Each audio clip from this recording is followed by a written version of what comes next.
Welcome in on this Monday edition, Oxford Exxon Podcast. Chase Parham, Neal, McCready, Clark Ford Studio here with you today. We will discuss Quinshon Judkins in the transfer portal.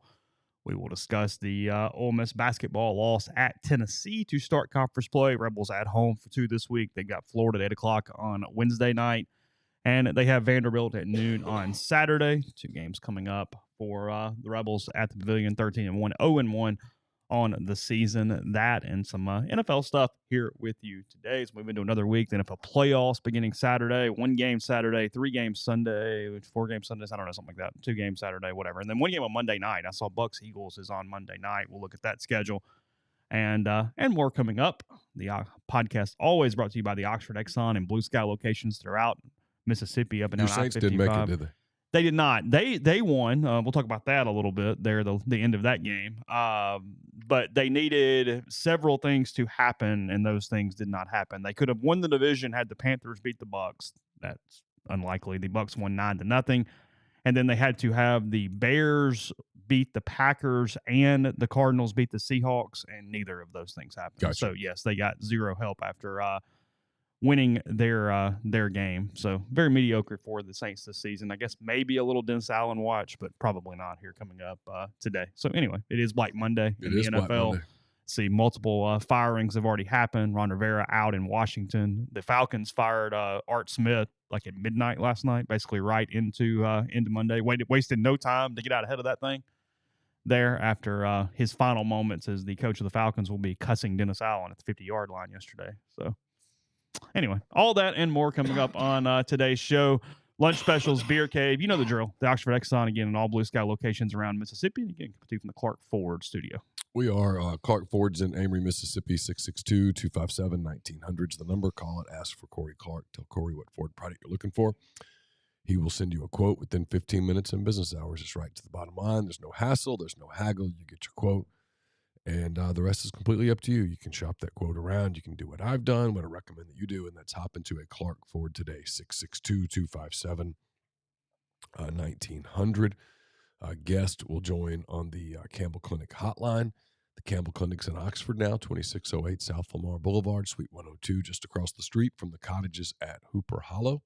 The Campbell Clinic provides full-service orthopedic care, everything from sports medicine to foot and ankle surgery to spine and total joint care to pediatric orthopedics, physical therapy, and more.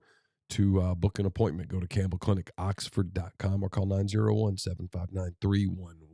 Walk-ins always welcome at the Campbell Clinic, Monday through Friday, 7:30 a.m. to 4 p.m. We knew, as we mentioned, the NFL there. I saw did you see the top 100 telecast of the year from a rating standpoint? I did not. Sportico came out with this, or at least this is where I saw their graphic. And the NFL is not just king, they're becoming more king by the year. Yeah. So 5 years ago, the NFL had 61 of the top 100 watched programs in the United States. Last year, that went up to 82. Mm-hmm. This year, 93. 93 of the top 100 things in the country from a TV watching standpoint are NFL football games. There were 3 college football games in the top 100, so 93 and 100. And then the 4 other programs were the State of the Union. The State of the Union was up there. The Macy's Thanksgiving Day Parade was up there. Okay. The Oscars and whatever program was on after the Super Bowl. Yeah. So enough people stayed for whatever was on afterward to also crack. They were so drunk that they forgot to turn their TV off. Yeah, the TV just stayed on throughout that process. But, yeah, looking at it here, the NFL has all of the top 20, 1 through 20. The State of the Union was 21. The NFL 22 to 40. The NFL 41 to 44. Macy's Thanksgiving Day Parade 45. Yep. NFL 46 to 57. College football 58. NFL 59. Oscars 60. NFL 61 to 70. College football 71. NFL 72-73, college football 74, NFL 75 to 91, the exit from the Super Bowl program 92, and the NFL 93 to 100, capping the top 100. Yeah. Good God. Yeah. No, we've said it many, many times. It's a dominant. I think the number league. 1 football game was Georgia-Alabama, SEC title game. Makes sense. Believe is number 1. I could be wrong on that, but I think I saw that somewhere. Macy's Thanksgiving Day Parade, by the way, probably worth the bang for the buck for Macy's. 28.5 million people. Yeah. For the Macy's Parade. Campbell and Caroline always turn it on. I mean, it is on a lot of televisions. Yeah, I mean, I saw some of it. Sure. Yeah. I'm always amused. This is going to piss some people off. Sure. Here we go. Piss off number one on Monday. Okay. When people go, well, I don't watch the NFL. I always want to go, well, you're in the minority, champ. No one watches that. I always love that one. No one watches the NFL. No one normal who likes college football watches the NFL. I get that one from the angry people. But, they do. There's a lot of people watch the NFL. NFL's king. Yeah. It's on. It's sitting on just a big throne, just looking down at the minions. I mean, that is some crazy TV numbers. Yeah. It says, it said in the stream, it shows you how many people stream, though, that it's one of the few things we still turn on the television. Yeah. But its place compared to other sports is what is fascinating. Of course. And really what it tells you is football is our national pastime because the NBA or nothing else is sniffing even college football's numbers. It's brands. It's gambling. It's fantasy football. It is. It's all those things. Those are people love fantasy football. I don't, but I acknowledge that lots of people do. It's identifying to regions and teams and programs as well. So a lot there. But yeah, I just went, wow, that's raising in 5 years from 61 to 93 is one hell of a jump. And that's why it shows you that we're streaming more. It shows you a lot of stuff, but that's why people go, why don't they fire Goodell? Goodell goes, that's why. That's why he's worth whatever the hell that dumb salary is that he is getting. They give him $40-something million. He takes all the bullets and the TV numbers just keep going up and up and up and up and up and up and up and up and up and up. That's what happens. So agreed. I've got a couple NFL things, but we'll hold it out. I'll wait on that, even though we're on the topic. So Quinshon Judkins, transfer portal. His Instagram yesterday, he deleted it quickly, I believe, but his Instagram showed him in Columbus, Ohio yesterday. That created a bit of a vacuum of information with everybody saying it was done to Ohio State. I do not have that in any stretch of the imagination at all. Wait a minute. Hold on. Yeah. Now, listen, I'll buy this NFL thing from you. Yeah. Sure. But are you going to tell me that people on the internet desperately wanting to look like insiders will take one piece of information and reach a conclusion without any confirmation? It is a calculated guess on the side of the internet people that they go, hey, see, told you I was right when it happens, when it's the most obvious possibility coming out right now. The vacuum has been interesting on Quinshon since this came out. It came out on midday Thursday, I believe, is when this happened. We've been off air for a little while.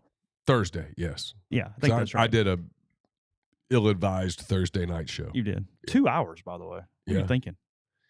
Probably about the same thing I was thinking on Friday when I went to Carson's game in South Haven in the pouring down rain. It's 37 degrees. Not smart. That was not bright. No. But now, you can't catch things off cold. Our grandparents were wrong on that. Right. My grandmother always go, hey, you put socks on or you're going to catch a cold. That's not how it works. It's one of those deals where I've told people, why'd you go? I'm like, well, because the one night you don't go, one of two things will happen. Either that's the night he gets hurt. Or he scores 9 goals. Or he has the best game of his career. Yes. And then you look back 20 years later and I could have sat through some cold. Yeah. So, okay, multiple elements to this Judkins thing. I'm trying to figure out how to sort it in my head a little bit. And again, you've talked about it a while on Thursday night, so it's not like MPW Digital is vacant on this. There is the thought that, or that's not the thought. I know that his people, family, him, I don't know, however the hell you want to say camp in today's vernacular. We do have more camps than we did back when that was an annoying term. There are actually more camps around players now. Have at least reached out to Ole Miss about the possibility of him returning. Would take a lot of water to get under a bridge at this point. Dart, Kiffin, a lot of things went on social media over the course of those 24 to 48 hours. There's 100% guarantee that Quinshon played poker, lost, and then realized that his value was not what it had been had he just stayed at Ole Miss. I don't know if it was him. But either way, yes. The Judkins entity, if you will. Quinshon Judkins Incorporated. Exactly. Yes. Yes. Lindsay Miller Esquire, Quinshon Judkins Enterprises. They went back to the well one too many times. Well, for whatever reason, and I'll never completely understand it, they completely misevaluated the market. How do you do that? It doesn't take much to look around, and it's like Rocket Sanders. Again, Rocket Sanders was compared to Quinshon for most of the season until Rocket got hurt. They were the two backs coming into the SEC. They were swapping All-Americans. Like ESPN did that preseason player thing, and I think Rocket was even 2 or 3 spots ahead of Quinshon on the list. Rocket ends up at South Carolina getting a fraction of what Quinshon could have gotten from Ole Miss had he just shut up and played football. Yeah, and when a third. No, it's less than that. Okay. It's like 1/8. I mean, maybe a little more than that, but not much more. What he got at South Carolina. This myth that's out there, and boy, it's out there. And I think the kids are falling for it now. And let me rephrase that. The people around the kids are falling for it. And it's part of the problem with the lack of transparency. Sure. Honestly. Yeah. Is they hear these numbers and they're like, ooh, there's so much. No, man. I mean, not really. I mean, it's more than they used to get. But there are still a lot of schools. And you can argue that they're wrong. That's cool. That's fine. Very well may be wrong. But there are still a lot of schools, high profile, Power 5 schools, including some in the SEC, that believe that this thing is going to autocorrect and that where we are right now is just kind of a blip in a wild, wild west radar. Sure. And that over time the market's going to correct itself and that these numbers are going to go down and that people are going to regain their sanity. Now, I'm not saying that's correct, but there are a lot of people that gamble in that way. And if that's your stance, you're not doing stupid stuff like, oh, the running back from Ole Miss is in the market. Ole Miss's offer to him is significant. It's more than I'm guessing he can even come close to the offer that he had agreed to because he played in the bowl game. Yes, that's what I said the other day. When people are like, what do you think happened? I'm like, well, it's pretty obvious what happened because he played in the game. What do you mean?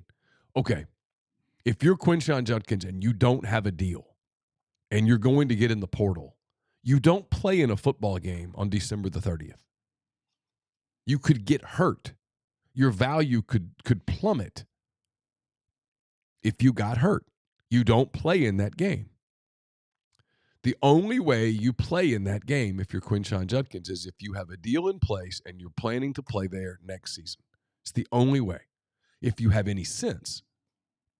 I mean, I wouldn't have criticized him at all if he'd said, hey, I'm going to the portal. I'm not playing in the game. I've decided to explore my options elsewhere. I'm going to go ahead and get in the portal here December the 15th. I'm not even going to Atlanta. I'm not going to be part with the team. I'm getting in the portal. I'm going to take my visits. He let the dead period come. It was nonsensical. From a negotiating standpoint, it was, and Steve, I'm sorry, it was stupidity. Mm-hmm. Stupidity. To get to this place where you only allowed yourself a 4-day window, and now it's gone. Now, he's got time. He can wait till... Yeah, he'll be all right. Whatever he chooses. He can wait till Friday and take some visits and figure it out. But it made no sense to do it the way that he did it. None. And if you were Ole Miss, and this is where I go back, Ole Miss had to be blindsided a little bit when this happened because if you're Ole Miss, as much as you want to win the Peach Bowl and as much as you want that 11th win and all of that stuff, if you know he's not going to be there, and you know that those funds that were allocated to him are going to be freed, you might recruit differently at the beginning of the portal. Sure. Well, it's like, had this happen at the very beginning of the portal, December 5th, 6th, somewhere in there, it's my educated opinion that Ole Miss would have signed Trevor Etienne, and he would have been RB1, split with Bentley, however you want to phrase that going into next season. Agreed. Instead, we get to this point where, Judkins has less ability to negotiate with other teams because he waited so long to do it. Well, he let a lot of teams get out of the market. Exactly. That's what I mean. So there's less competition for his services at that point.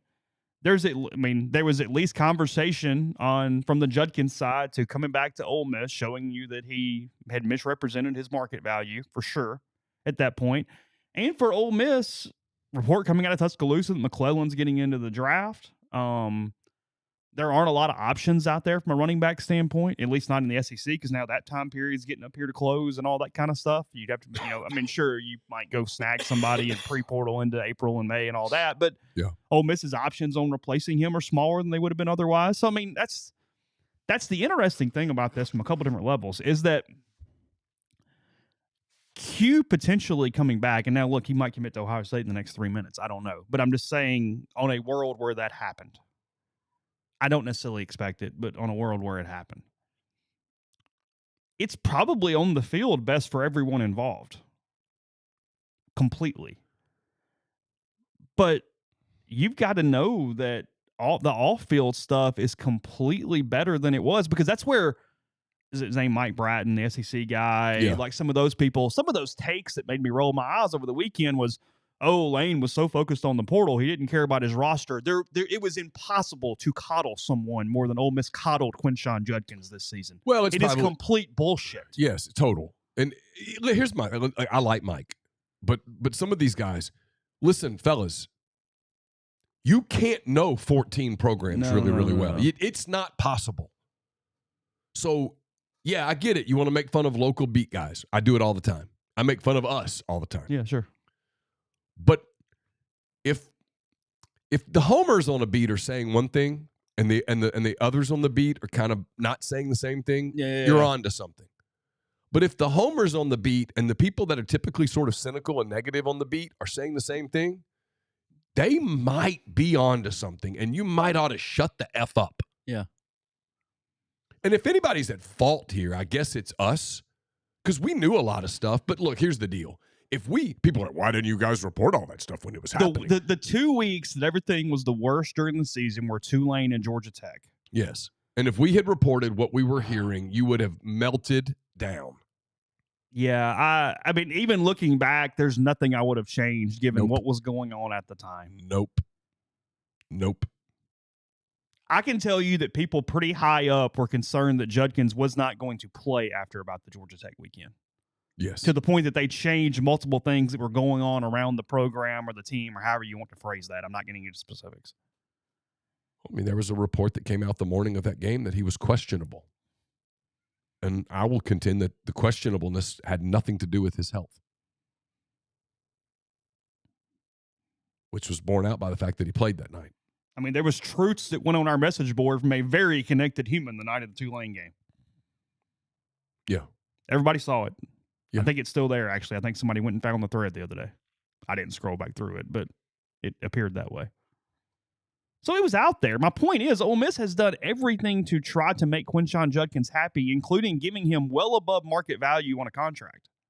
Well, and he's, up until this, he's worth more at Ole Miss than he is anywhere else. Because at Ole Miss, he has sentimental value, or did.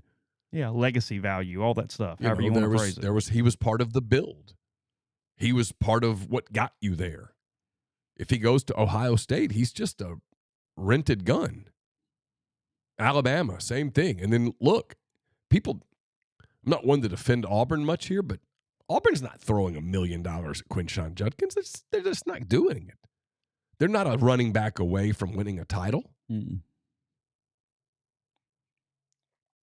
And so if you're going to give him the kind of money that Ole Miss had agreed to give him at School X has to be running back away from title contention. Yeah, any world, though, where he came back here would require everybody on his side to calm the hell down and actually play football and quit. Yeah, and shut up. And now you're out of the NIL business, so maybe it would.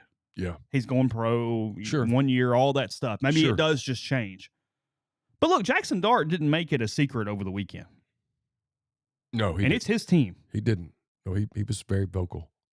So, look, we have a lot of fences. Some people would have here. to sit down in a room and come to an agreement. I was told if Judkins came back, they'd have to really work to keep a handful of players that are there now. It could change what Bentley does now. I don't. My guess is that offer is so far off the table now that it's too far gone. Too far gone that he would have to agree to more than a haircut. He'd have to agree to the kind of haircut that not just a hometown discount. He'd have to agree to my kind of haircut. Kyle, thanks for the super chats, this pairing advice, sports, life advice, entertainment, recipes, and so much more. Best set of podcasts out there. Love you guys. Appreciate you for being in the thread most days. Love seeing you around. What Ole Miss is going to do, I don't know, because it's the Judkins side from an Ole Miss perspective.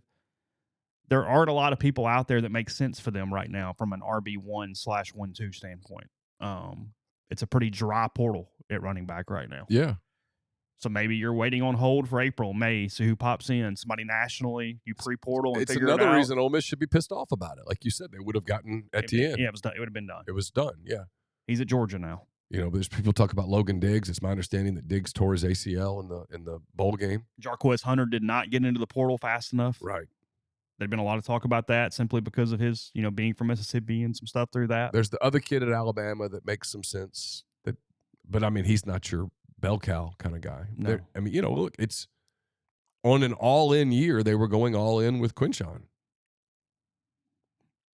And then whatever happened. They thought it was okay, so they didn't go after Penny Brown the same way they would have otherwise to get from Toledo. Yeah.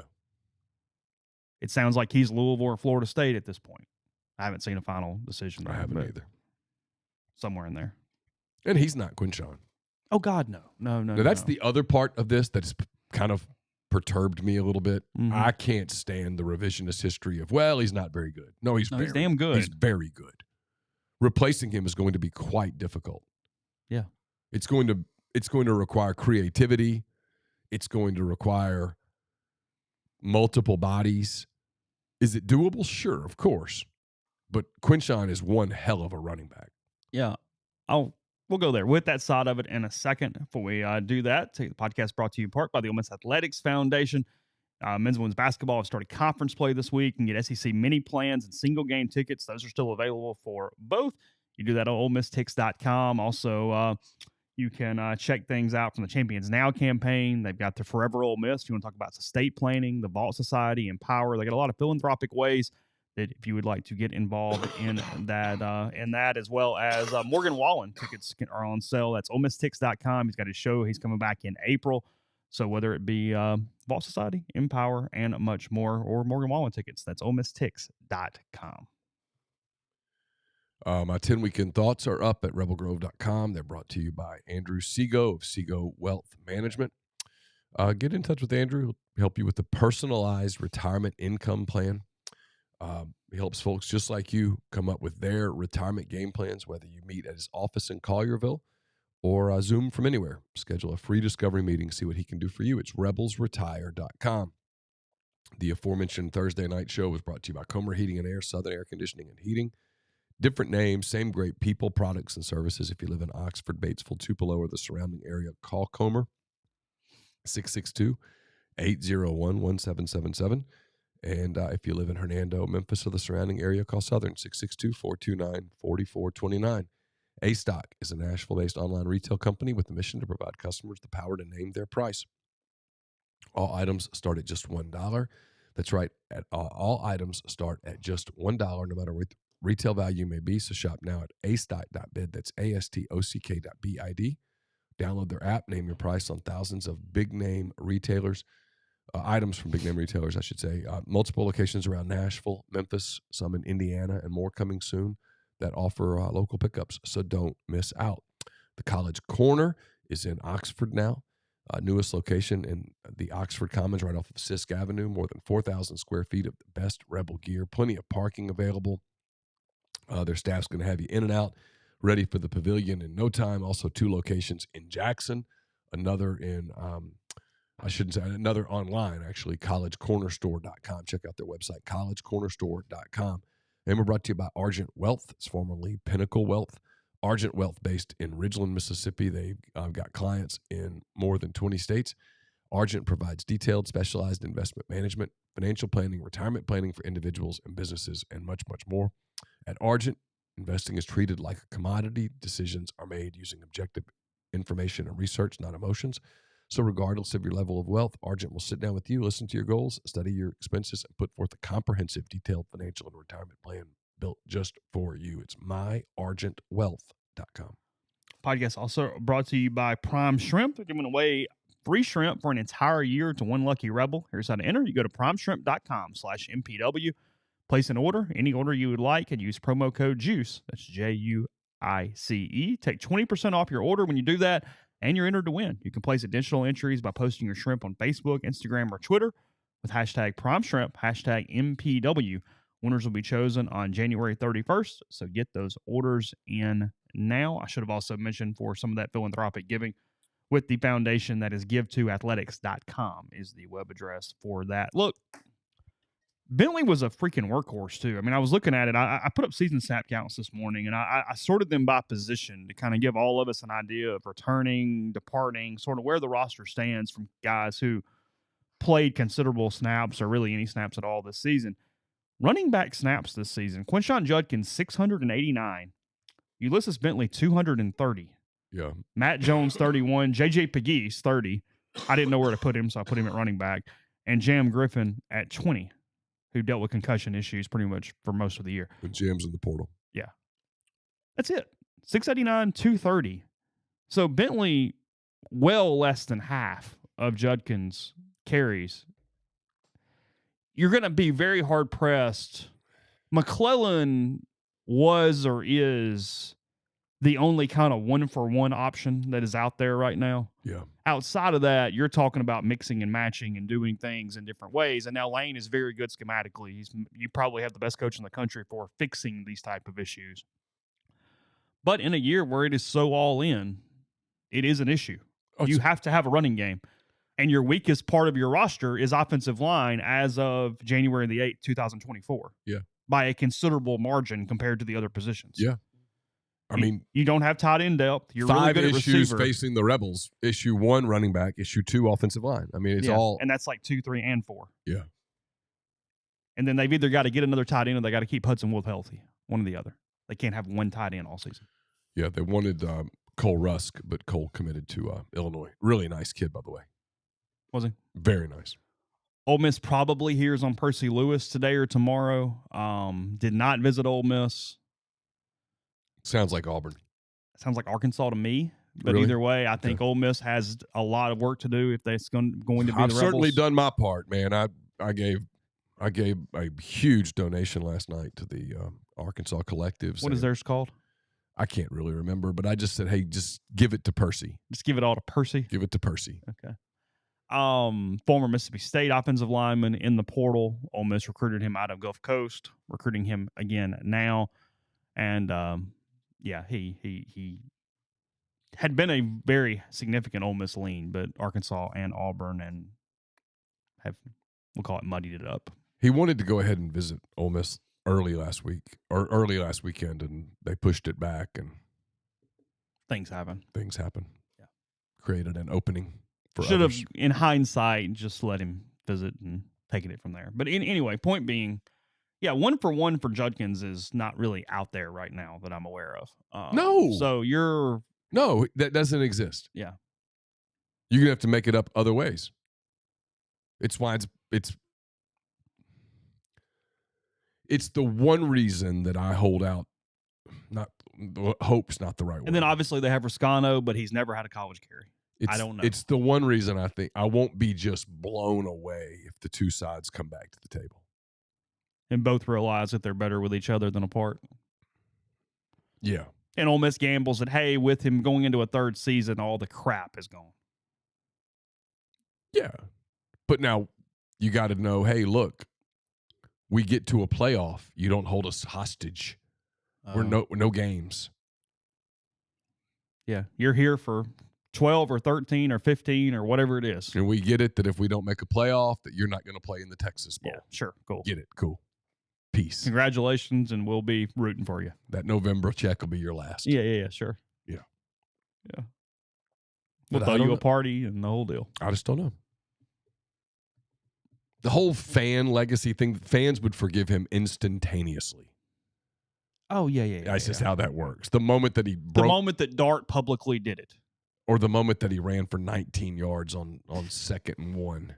It just fans are fickle. They just are. All of us are. game in Winston-Salem's a little weird in early third quarter, and he busts out the 74-yarder, and you go, hey, that's my guy right there. I spent a decade hating Jim Edmonds, and then he became a Cub, and it took me like one hit. Did it really? Yes. Fans are fickle. Fans will forgive Quinshon Judkins that moment right there. Now his team, different thing. Jason Hayward, you were cool. I mean, I celebrated when the Cubs signed Jason Hayward. Did you? Yeah.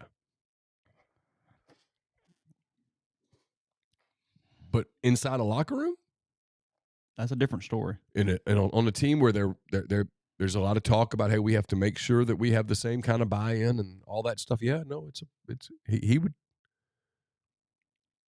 would have to mend some fences. Hardman, that thought is going around. Yes. Yeah.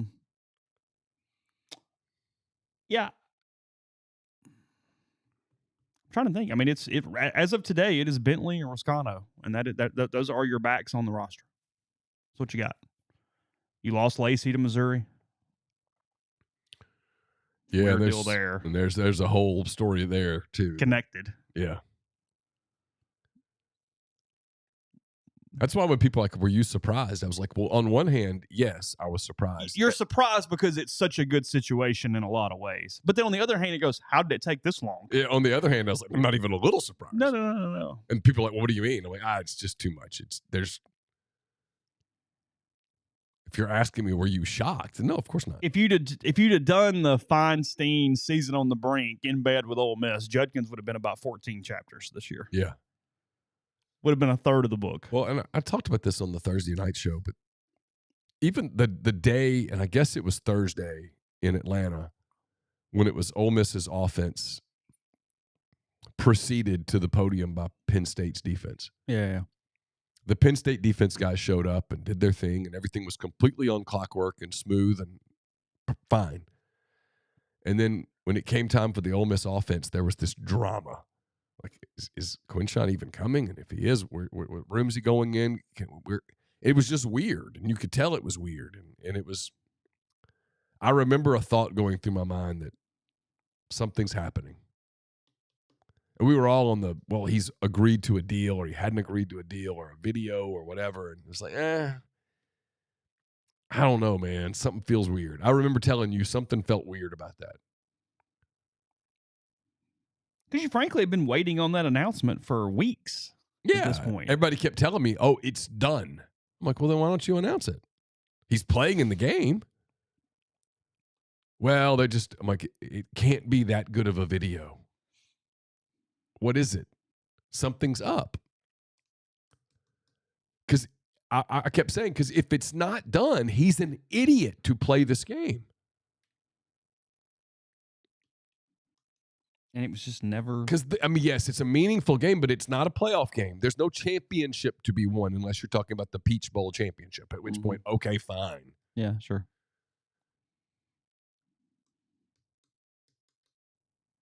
It had to be more than that. So, and even the stuff on the field that day, I'm like, stupid stuff happens on the field. But every single game, there's not a game that happens in America where a wide receiver doesn't quit in a game. Okay, so what happens in the heat of the moment? I mean, I know coordinators who've been fired by the head coach 10, 12, 14 times in a season, and they're still employed. In other words, the heat of the moment doesn't matter that much. That people get over that fast. Something happened away from the field, and it was just a continuation. Yeah, it wasn't about the vacuum of the game. And it was just a continuation. It's very clear that they came back and said, "Hey, we've decided we want just a little bit more," and they went, "Nope, that's it."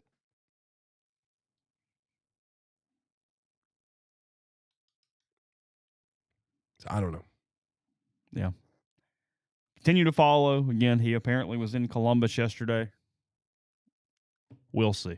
That's where we are on this Monday morning. I mean, that's one of the few places that I guess that, they're a playoff contender. Sure. Yeah. He makes sense there. I mean, yeah, it does. Maybe. Yeah. No, that makes sense. Look, if you're open market, that makes tons of sense. Sure. Yeah. I didn't bat an eye from that standpoint at all.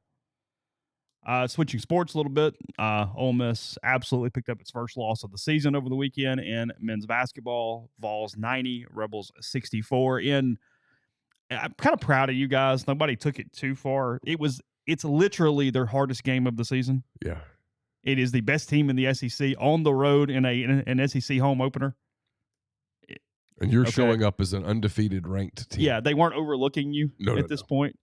Rick Barnes is aware of Chris Beard. Like, this was a very difficult assignment going in. You had been given a week-long scout. Yeah. You played fairly well for most of the first half relative to everything. Tennessee got hot in the last minute, hit a couple shots, extended it out to 9 at the break, and then just blew them out in the second half, outscoring them 50-33. And, it is enough sample size, no matter who you've played, to figure out who you are and who you're not. And the path for Ole Miss winning has got to be fixed because they got just annihilated on the boards. Yes. As continues to happen. They don't get offensive rebounds. Tennessee gets all the offensive rebounds in the world. Outscores. Tennessee wins the offensive rebound matchup 19-4 in the game. So even if you play really good defense, if you just give them possession after possession after possession over and over and over again, and what has to be driving Chris Beard crazy is, sure, sometimes it's physicality or positioning. Sometimes it's they don't catch the basketball. The number of times Ole Miss is not rebounding because they simply do not secure the ball is more than I have typically seen out of a team. It is phenomenally bad hands to this point of the season in a lot of ways. But look, Ole Miss got the win over Memphis. They obviously are a capable team. It's not a reason to panic, but the subset of the game is you cannot get beat on the boards like that and beat anyone in this league outside of maybe Vanderbilt. Well, especially the team coming in Friday. I watched Florida and Kentucky Saturday morning. It's a good game. Florida's a good team. Florida's good, and they're not great. They're good, but they rebound the ball well. They're good in the paint. They're going to give Ole Miss some problems. They're not Tennessee, but I'm not sure anybody is nationally. Brakefield scored 22, Murray 11, Jalen Murray 11, Flanagan 10, Morrell went 4 for 12 from the field, only 9 points, 1 for 5 from 3 for him. The Rebels 38% from 3, 71 from the line, 43 from the field. Nothing bad or terrible from a shooting standpoint. Just the rebounding. They got double up. You can't get out. If you get out rebounded like that, you're going to lose. Total rebounds got outdone 47-24. You double. That's what I'm saying.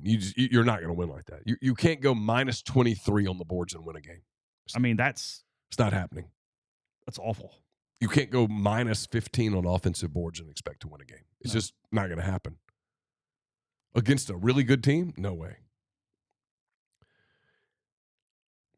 Look, I suspect that if you'd asked Chris Beard, how do you want this thing to play out, and winning is not an option, he'd said, let's take one. Go ahead and just get all the illusions out of the way. Let me get everybody's full attention back. Not that he didn't already have it, but because you'd have been kind of proud of them had they lost 78-76, but you also would have had a hard time teaching. Yeah, because the kids we're right there. No, you're not right there. You've got to fix this rebounding thing or you're going to lose games. As somebody said on the board, they kind of, it's a totally different situation, but they kind of had their Georgia. They walked into an arena and went, whoa. Yeah. No, that's not.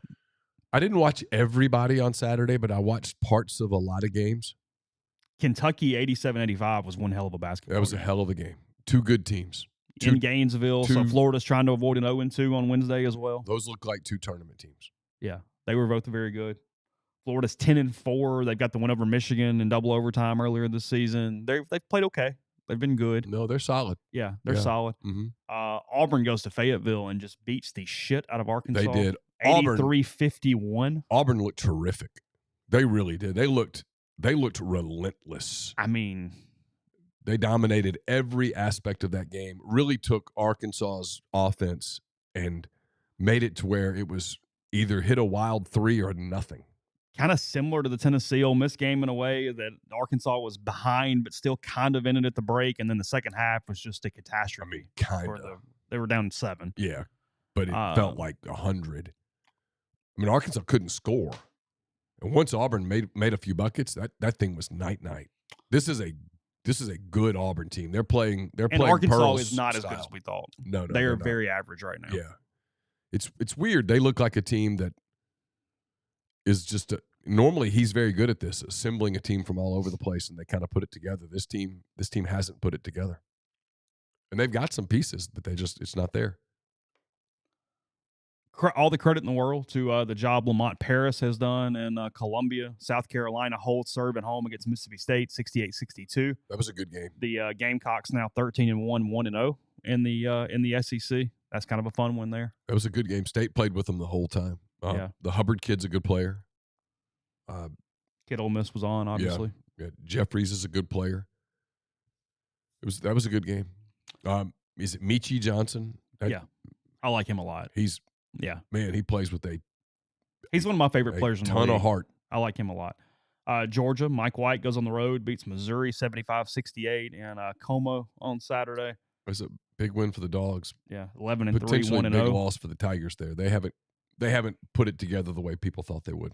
Alabama played like crap, but did win in Nashville. They win 78-75. Played awful, but they won the game. Sears 21 for the Tide, and Rivera Torres 20 for the Commodores. And then LSU goes on the road and pops Buzz Williams and A&M, 68-53. The Tigers over the Aggies in College Station. Big win for Matt McMahon and his guys. Yeah, they're still scuffling a little bit.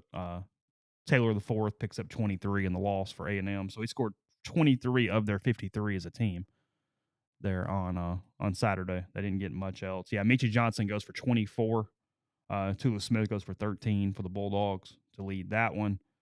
The guard for Florida had 23 in the loss. I can't remember his name off the top of my head. But anyway. But yeah, Golden Gators come in 0-1 now in the SEC into a Wednesday night. All the students won't be back, but I would assume pretty good crowd at the Pavilion on Wednesday. It's an 8 o'clock game. It's an 8 o'clock tip. That's the only little bit of a look there, if you will. We'll focus more on basketball tomorrow, but just quickly the schedule for the week. Missouri's at Kentucky on Tuesday. That's an ESPN game. South Carolina's at Alabama. 6 o'clock SEC Network. A&M is at Auburn. Good luck, Aggies. 8 o'clock on ESPN2. And then Vanderbilt at LSU, 8 o'clock on SEC Network. And then on Wednesday, Florida at Ole Miss. That's SEC Network at 8 o'clock. Tennessee is at Mississippi State, 6 o'clock SEC Network. And then Arkansas at Georgia, 8 o'clock ESPNU is the Wednesday slate as well. So that's what's coming up. From an SEC standpoint, again, we'll focus more on basketball tomorrow. Today's not the day for that, but we'll get to it. And we'll turn our attention to the NFL and some other stuff in a second. Before we do that, I'll tell you about G&M Pharmacy and Tyson Drugs. Tyson Drugs in Holly Springs, G&M there in Oxford. They've got their full line of vaccines right now, including the high-dose flu shots for any patient over 65 or anyone just last minute who needs a flu shot to try to avoid that. If you have not already gotten sick this year, they give all standard dose to patients, but you can recommend the 65 and over. Get the high-dose version from them as well. They have the RSV vaccine for anybody who is still needing that as well. And they do appointments, which makes getting in and out super easy. Give them a call to schedule. That's 662-236-2222 for G&M in Oxford, or 662-252-2321 for Tyson Drugs in Holly Springs. We're brought to you by John Edwards, Regency Travel Incorporated in Memphis. He's part of Virtuoso. It's a worldwide network of travel partners that allows John to supply his clients with added values, unique benefits simply not available to other travelers. Get in touch with John if you're thinking about a trip that you want to be one that creates a lifetime of unique memories. Just give him some parameters, give him a budget. He'll give you options that you're probably not going to find on your own. 901-494-3387 or jedwards@regencytravel.net. Oxford's newest Greek restaurant on the square, Opa, is the perfect place to plan your company party, your company dinner, a festive party event. Fabulous food, great craft libations. They can accommodate up to 200 guests at Opa. For catering or booking information, contact Jeannie, 601-421-7147. And don't forget, if you need a bigger venue, get in touch with Jeannie and ask about Rafters Music and Food on the Square in Oxford. We're brought to you by Service Specialist Staffing and Recruiting Agency. If I get it done, we'll have NFL picks for you on Saturday. That's brought to you by Service Specialists, connecting great job opportunities to candidates since 1967. If you're on the job hunt, whether you're seeking an entry-level position or you're a seasoned professional, they have opportunities across the board. IT, engineering, dentistry, accounting, law, manufacturing, human resources, All of that and more, Service Specialists can help you in your next career move. It's always free for the candidates, so there's no reason not to give Will, Sydney, or Kelsey a call, 662-832-5138, or check out their new and improved website, servicespecialistltd.com. Get the beautiful and healthy smile you deserve at Corinth Dental. Dr. Bubba McQueen, Dr. Jenny Beth Hendrick are devoted to restoring and enhancing the natural beauty of your smile using conservative, state-of-the-art procedures that will result in a beautiful, long-lasting smile. From routine checkups to advanced treatment, including implants and Invisalign, Corinth Dental is here to help you achieve your smile goals. So schedule your appointment today. Take the first step toward a better version of yourself. It's corinthdental.com. Are you a displaced corporate executive wanting to put your career in your own hands? Are you an experienced entrepreneur looking to diversify? Either way, Andy Ludicky can help. He owns multiple franchises and businesses, uses his expertise to help others find their American dream through a very thorough and free consultation process. So call Andy, put your career and your life in your own hands. It's 100% free. You've got nothing to lose. Find your perfect franchise at myperfectfranchise.net or contact Andy at myperfectfranchise.net or 404-973-9901.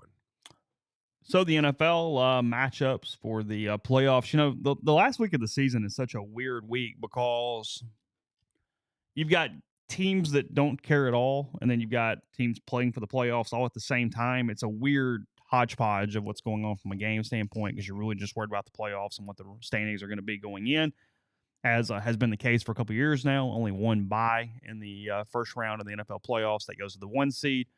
7 teams making it from each side now in this new look bracket that we're a couple years into now. In the NFC, the 49ers have the bye, and then your playoff games this weekend, you've got Packers at Cowboys. That is a 7-2 game. Packers have been fairly hot in the season there to snag that last spot. Really intriguing game in Detroit on the weekend. The number 6 seed Rams at the number 3 Lions. So you got Stafford against Goff in a game after they were traded for one another there prior to the Rams winning the Super Bowl. And then we said on Monday night, the really scuffling Eagles, the 5 seed at the number 4 Buccaneers. The Buccaneers do win the NFC South at 9-8 on the season, just inching out New Orleans there for that. And then in the AFC, the Ravens have the bye. Steelers at Bills, as the Bills won the AFC East. They beat the Dolphins last night in the NBC night game to clinch the division. They'd already gotten into the playoffs earlier in the day, courtesy of some help, but they did win the division there, beating the Dolphins. So number 7 Steelers at number 2 Bills, number 6 Dolphins at number 3 Chiefs at Arrowhead over the weekend, and then number 5 Browns at number 4 Texans over the week. The Houston Texans have won the AFC South. Yeah, there's 2 things from an Ole Miss standpoint out of the weekend. One, A.J. Brown went down with a knee injury last night. Yep. It looks like it's not ACL related. Preliminary reports from the NFL Network are that he's okay. So good. Huge news there for AJ and the Eagles. Obviously, Eagles scuffling. They're rough right now. It's not going well. And then the joy that a video on Twitter captured over the weekend of Larry McTunzel running through the tunnel after making the playoffs, smiling and skipping along. I was just really, really happy for Larry over the weekend. That organization's done a phenomenal job in a short period of time of taking an absolute train wreck and making it promising.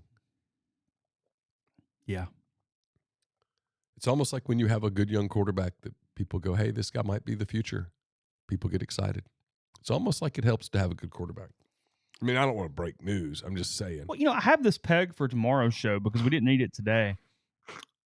Story in The Athletic, the headline, amid a 25-year bull market, college football coaches continue to cash in. And it's discussing the dumb contracts that college football coaches get and why and the emotional elements and a lot of stuff to it. It's a good story, but I'm going to relay it to the SEC tomorrow when we need the content. But one of the topics is one of the reasons why is that the industry believes the college football head coach is the equivalent to the NFL quarterback, where they are the most important thing. So you are paying a premium, whether it even is the right decision or not, if you think you might have one of the guys that can elevate the thing. Again, there's a lot of parts to it. We'll go through it tomorrow. Yeah, I got to kind of think about that. Yeah. But that's one of the... I follow the thinking there. That's at least the logic they tell themselves. we can tear it apart either way that you would like at that point. But I did find that somewhat interesting as you go. But so those are playoffs matchups, good stuff. I mean, I think early, just looking at it again, we'll hit it a little harder tomorrow. I'm not overly intrigued in Eagles Bucks or Packers Cowboys, but everybody's watching NFL playoff games. The best game of that side to me is Rams Lions for sure. For sure, but I got to tell you, the Packers are interesting. They're young. Jordan Love's playing pretty well. Yeah. They got nothing to lose. Cowboys always tight. Have a lot of scar tissue in the playoffs. I got that one circled. That's the fourth quarter that might be worth watching. I think the Bills are going to pop the Steelers. Buffalo is really playing well right now. They are. Pittsburgh's playing well right now. Yeah. Kudos to Mason Rudolph. Yeah. Seems like a really good guy. On paper, Dolphins-Chiefs is the game everybody's going to watch, but the Browns-Texans the game I'm most interested in. Yeah, for sure. For whatever reason. Yeah. Joe Flacco, C.J. Stroud. It's fun. That is a really fun game there with Cleveland and Houston. So you're predicting good ratings for the NFL playoffs? I have a hunch that next year when we have that same list, some of the games are going to make the list. Yeah. You're a risk taker. I think that's possible. It feels like one we can go ahead and write down and pen and call it a day. That's what I think. Yeah. I feel pretty good about that. So it's almost like they know what they're doing too. They'll put that first one on Saturday afternoon. Go ahead and get it. And then a Saturday primetime game. Then is that what it is? Yeah, they make it where there's no crossover. And then on Sunday you'll get a noon game, a 3:25 game, and a night game, and then you get the Monday night game. Yeah, from a TV standpoint, real quick, Cleveland at Houston kicks it off at 3:30 on NBC. Miami at Kansas City is the 7 o'clock game, so 3:30 and then 7. Sure. For that, Pittsburgh Buffalo kicks off on Sunday at noon. Yeah. Green Bay Dallas at 3:30. Yep. LA Detroit at 7. Yeah. I mean, you have taken the country the second half of Sunday because you get the best game of the night on the nightcap, and then you got the Cowboy Green Bay fan base hell going on at that 3:30 game right there. And then you just stuck Philadelphia and Tampa and said, you want some football on Monday night? Here's the football. Sure. It's not the best game in the world, but here's the football. You'll watch. It's the NFC champion, defending champion here. It's Monday a playoff night. game. It's a playoff game. We love playoffs. We love brackets. Give us a bracket. The winner moves on. The loser's done. Yeah. That is the epitome of the U.S. sports experience. We want a bracket. Yeah. Again, as we said, Rivera, Art Smith have been fired, at least as of this conversation right now. I'm a little mixed on this thing from yesterday. So the Saints are up 41-17 on the Falcons. They clearly have won the game. At this point, the Bucs have won, so they're not winning the division. They have some outside hope of getting a wild card based off games that are happening at 3 o'clock. Neither one of those games were going on at noon. So when this is going on, the Saints know they have not won the NFC South, and they know they need help to sneak in as the 7th seed in the playoffs. They probably knew it was unlikely. They would have to take the Packers spot that's headed to Dallas this weekend. But yes, unlikely. Mm-hmm. So as the game is ending, now the Falcons to some degree cause this problem because they're still throwing in the last 30 seconds of the game down 41-17. The game is clearly over and the Falcons are chunking it down the field. The Saints intercept it. They run it back to the 1 yard line. And at this point, they send in the kneel down, the victory formation from the sidelines. The Saints get in the huddle. The offense decides that is not what they want to do, that they want to give a touchdown to the running back. So they line up in the victory formation, but run a play and score a touchdown. Yeah. The game ends. Art Smith is pissed. He's as he should throwing every F-bomb at Dennis Allen. Sure. Allen just tries to get off the field as fast as possible and take his cussing. They get into the press conference, and Dennis Allen says that was not the play he called in, that he called in the victory formation, and that's not what the guys ran. Jameis Winston expounded a lot on the decision yesterday and said that he is sorry to DA. He understands, but that they made a team decision. They were going to run the play. They just did. They don't have any regrets. Basically said, hey, if you don't like it scoring, don't be throwing in the last 30 seconds. Jameis kind of defended it that way a little bit and said that he was comfortable and that it should be something that is forgotten pretty quickly, but it's very possible that it is not forgotten very quickly. Okay, here's the deal. It's the NFL. I don't have a problem with running plays until the buzzer. We're all getting paid a lot of money here. You're professionals. Feelings aren't involved to that extent that they shouldn't be. Go score. I don't care. When you get in victory formation, though, and run the play, you're causing a problem there because people aren't ready for contact. They're not expecting that, and you raise the ability for somebody to get hurt so much. I don't like that. If you're going to do it, by God, just get up there and run a play. And if you score, you score, but don't do the victory formation thing. But the bigger thing to me, as a sports fan and a Saints fan, is the disconnect that I've got in my locker room that Dennis Allen doesn't just take one for the team right there, which is what a lot of really good coaches and managers would do and go, hey, I get why he's mad. We were doing something for us. It is what it is. Mm-hmm. Instead, he hangs his own team out to dry. On the last day of the season. On the last day of the season, when you've missed the playoffs and you've underachieved, because the Saints absolutely should have won that division this season. It is a crap division. Yeah. And then your players go, yeah, I get it, but we just didn't follow his directions. The locker room is my problem. They don't respect their head coach. Yeah, he has no ability to gain their respect at this point. If I'm Mickey Loomis, I go, I'm making a change. Yeah, that was what said, no, I got to go get another guy. Yeah, this is not the answer. 100%. It's not about the play. Mm-mm. It's about the reactions to the play at this point. 100%. Yesterday would have led me to, because look, if they have the utmost respect for Dennis Allen, they don't run that play. You take the knee, because the coach said take the knee. Yeah, sure. And so when you run that play, it's like, you don't matter.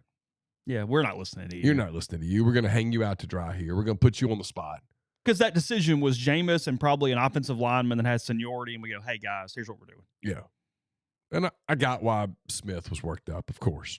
Yeah, sure. He's pissed. Well, He knows if you're going to run run a play. Don't line up in victory formation, which tells the defense, hey, don't try. Yeah, nobody's firing off here. And then we're going to fire off and score. Come on, that sucks. That's Bush League. Yes. So that part. Yeah. I mean, I get it. And if you're Dennis Allen at that point, you got to walk in the locker room and say, no, when I tell you we're running this play, that means we're running this effing play. Yeah.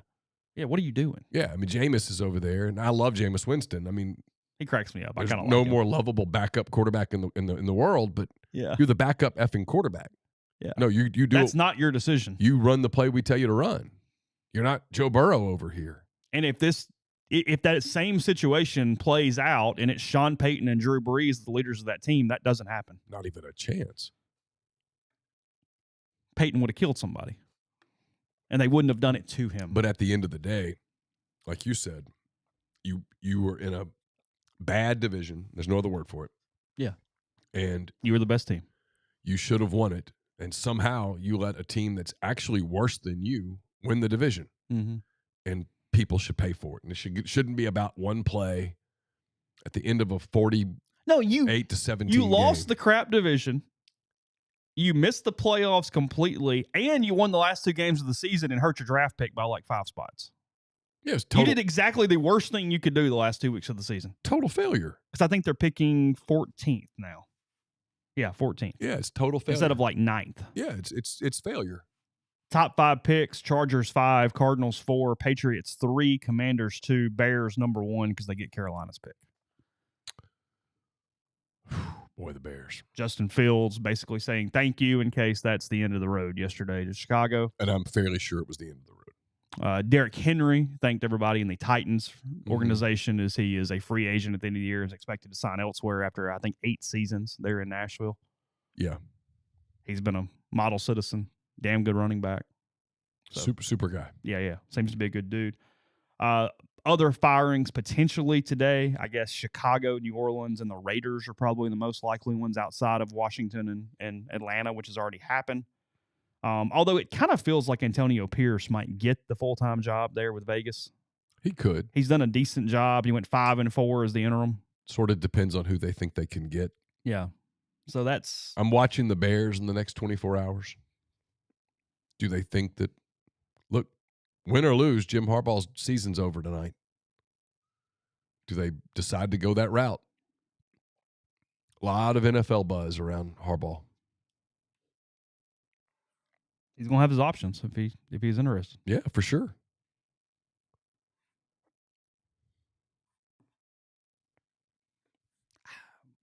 Stay or go? What do you think?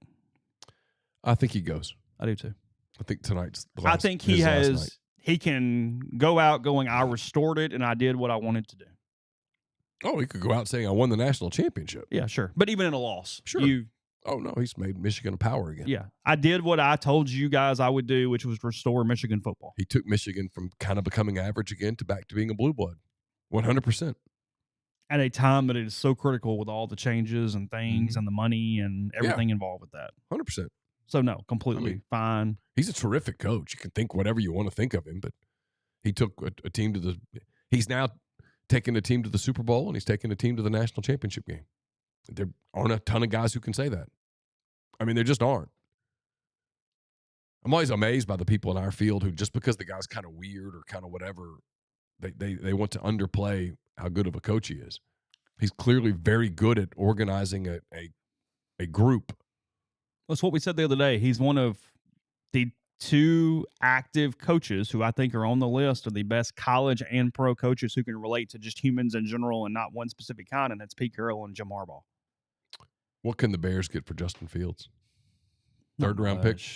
Maybe. Yeah, 4th, probably 5th round pick. Yeah, I mean, you're probably talking 4th, 5th conditional stuff. Yeah.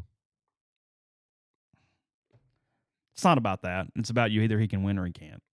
That's your decision. It doesn't really matter what you're getting back in return. That's why if I'm them, I'm making a change. I don't let the same organization, the same group of people have another crack at it. It's also kind of what Washington did. It looks like they cleaned the entire house. Yes. Everybody out. Yes. If I'm the Bears, I have to do the Caleb Williams thing. I have to. Oh, my God. I have to. Because he's got the physical talent that you can't coach. And it's potentially a head case. No, there's no question about that. But he's also potentially an elite quarterback. But I'm staking my career on Caleb Williams. Mm-hmm. You going to stick with Justin Fields? I mean, if you've watched Justin Fields, you've seen that the ceiling is so low. Every day is foggy. Are we sure Williams is the better pro than Penix or Drake May? No, I don't know. That's not my decision. But I'm moving on from Justin Fields. I'm never winning a Super Bowl with Justin Fields at quarterback. No, I get it. I walk out every day and it's foggy. Every day. There's never a sunshiny day. Because the ceiling's so low. Yeah. Because he did okay for him. He's fine. He's a starter on a bad team or a good backup in this league. Because if you believe in him, you go get Marvin Harrison Jr. Oh, yeah. You know, hey, we're about to give you a weapon. You give him a weapon or you protect him or you do whatever you do. Yeah, but nah. No, I think it's over too. Podcast brought to you in part by Northeast Spark, NESPARC's 2 packages, the Ignite, the 100 Mbps, or the Blaze, the 1 gig that powers the Clark Ford studio. Your hometown team bringing you world-class broadband. That's nespark.com. 662-238-3159. Phone service, parental controls, network security, a wireless mesh extender, and much more. So to get the best internet in Lafayette County, that's nespark.com or 662-238-3159.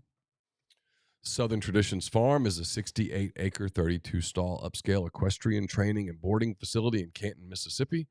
2 sand rings, a grass ring, miles of wooded trails, so much offered at Southern Traditions, including horseback riding offerings, from beginner lessons with trainer Susan Walt to buying your first horse and competing at nationally recognized competitions.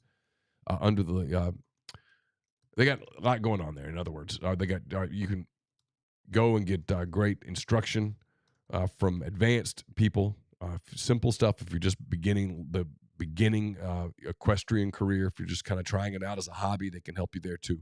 Also, if your company is looking for a venue for events, they can handle that as well there at Southern Traditions Farm. It's Facebook or Instagram, Southern Traditions Farm.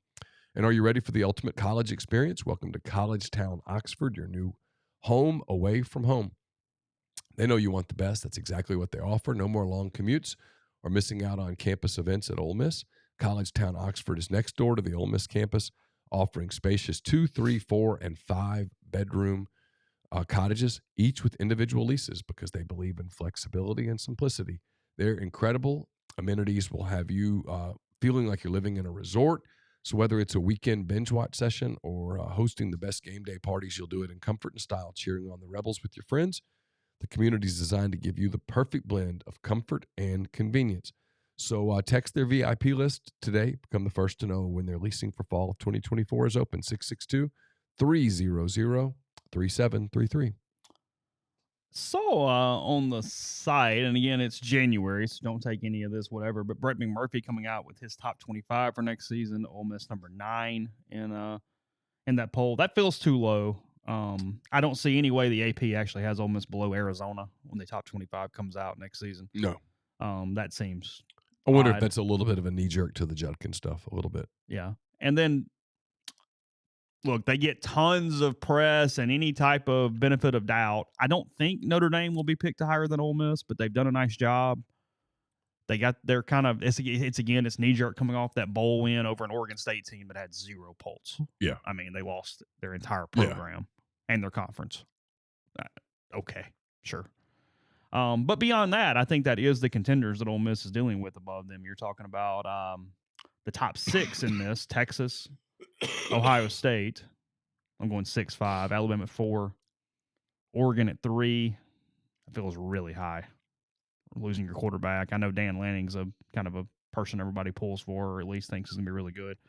Michigan 2, and then Georgia number 1. Sure, whatever. Got no issue there. But what do you do with Harbaugh? They got this NCAA stuff hanging over them. Yeah. A lot of stuff going on with the Wolverines right now. And a lot of guys I got to replace. Yeah. It's January. I won't hold people's January polls against them. McMurphy won't have this same poll in August. No. He was told, hey, I need a top 25. Cool. And he goes, okay, fine. Here. Probably didn't spend a whole hell of a lot of time. And might have done a couple of these things to get idiots like me talking about it. Yeah. Hey, I want the Arizona in there at 7, and because who gives a shit? It doesn't matter. I would put Ole Miss somewhere 6 or 7. Yeah. That's where I'd put them. I think that's probably about right. I'd go Georgia, Texas, Alabama, Ohio State, maybe Michigan. And then I'd probably put Ole Miss in there. I mean, I might put Ole Miss as high as 5. Now, look, how do you run the football is an issue. So if you're going, hey, as of today, they lost Quinshon Judkins. They didn't replace him with anybody. I don't really know how they're going to run the football. I'm going to put them at 9. Okay. I'm not going to fight you on it. Okay, cool. I get it. It's a problem. What's your interest level tonight? Ooh, it's really low. Is it really low? Really low. It is the game that I have the least interest in of those 4 possibilities. Had Alabama beat Michigan, I'd be more interested tonight. And had Texas won, I would be more interested tonight. Yeah. My number 1 game of not missing would have been Texas-Alabama. Mm-hmm. And then either one of those two teams still playing would have had me much higher on my, that's interesting. I do really appreciate that the game time is 6:30 Central tonight, earlier. Oh, they move it up? Yeah, I'm showing 6:30, so I guess that's correct. I guess kick's probably a little after that. But either way, it's not that 7:45 kick that sometimes happens in these games. If they want me to watch the end, they better get done by 10:30. Yeah. Oh, or else 100%. I'm probably just not going to be there. I can't. It better be one hell of a compelling thing if we're beyond that. I think Michigan wins. I do too. I saw some stat. Washington's played a 1-possession game or inside 10 points, like 10 games in a row or something. Like, good God. Yeah. Washington's defense is sort of pedestrian, and I think Michigan's going to have its way with them. Washington, per metrics, supposedly has the best offensive line in the country. I don't buy it. I think it's because you played in the Pac-12. They don't run the football much. It's just a different game out there. They're going to be really tested by Michigan's front tonight. Yeah. In a lot of ways. From an interest level, how interested am I? 1 to 10, somewhere between 2 and 3. I mean, I'm pretty low. I'm not dialed in whatsoever.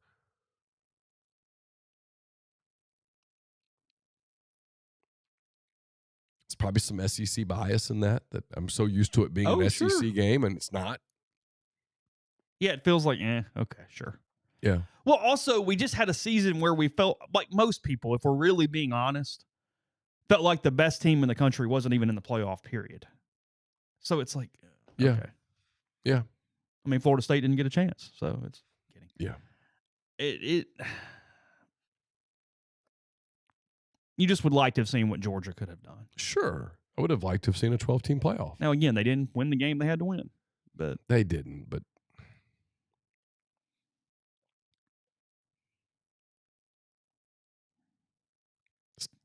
I still can't believe Alabama got the 4th and whatever it was in Auburn to get to that place. Just blows me away. it really does, doesn't it? Mm-hmm. Because that's the one that kept Georgia out. Yeah, realistically. Saban will be back, right? I mean, I think so. I haven't heard anything to the contrary. I mean, the day will come when he won't do it anymore, but there's no sign that day's now. Think Bill Belichick's out in New England? Yes. And gets an NFL gig if he wants it. I wouldn't hire him. I wouldn't either. Feels like all the tread's gone. Great coach. Legend. Well, it also shows you, though, no matter who you are, if you don't have a quarterback. Better have the dudes. If you don't have a quarterback.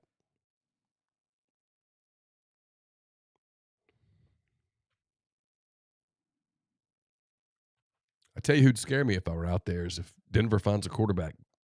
God, what he got out of that team this year. Mm-hmm. Peyton.